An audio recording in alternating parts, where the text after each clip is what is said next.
that's right. I didn't start the live sideways. But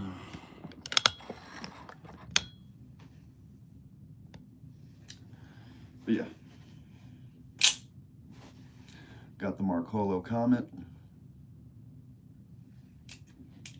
I don't know if this is the aluminum version or steel, but it definitely feels heavier than the G10,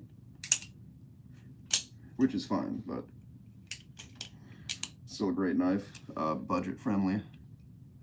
Ooh, look at this guy, long time no see. What is up, big man? How you been?